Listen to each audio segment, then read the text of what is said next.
Here are my top 3 tips for beginners to draw better landscapes. Now be sure to watch all the way to the end because the third tip is really going to bring your landscapes to the next level. Tip number 1, be loose with your pencil. In other words, don't be afraid to scribble, especially when you're first starting out your landscape drawing. A lot of people think that as you start to build and develop your drawing skills, all of your lines and marks need to be super exact and controlled. And sometimes they might. But remember, landscapes are wild and natural. Your lines need to feel organic and free and uncontained.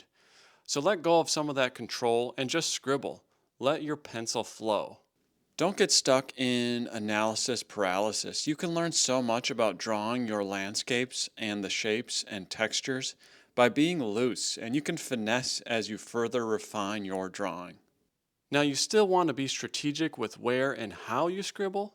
Maybe you're only making marks in one direction in order to create the flow of water, or maybe you have a small patch of grass and need to contain your scribble to one area. But the important thing is you don't be so rigid with your pencil. Make marks that capture the energy of the scene and being out in the elements. You don't want your landscapes to appear drawn on. You want them to feel wild. And this scribbling in tandem with tip number 3 will really bring your landscapes and textures to the next level. Tip number 2 in how to draw better landscapes. Start thinking of your erasers as drawing tools. Erasers are incredibly good at enhancing your drawings, and they can be used to build textures that are really difficult to achieve with pencils. When drawing clouds, for example, putting down a base layer with pencil and erasing the graphite away can make creating that softness and realness between layers so much easier. Also, different types of erasers can be used to create different effects. Electric erasers can be used to create really fine lines.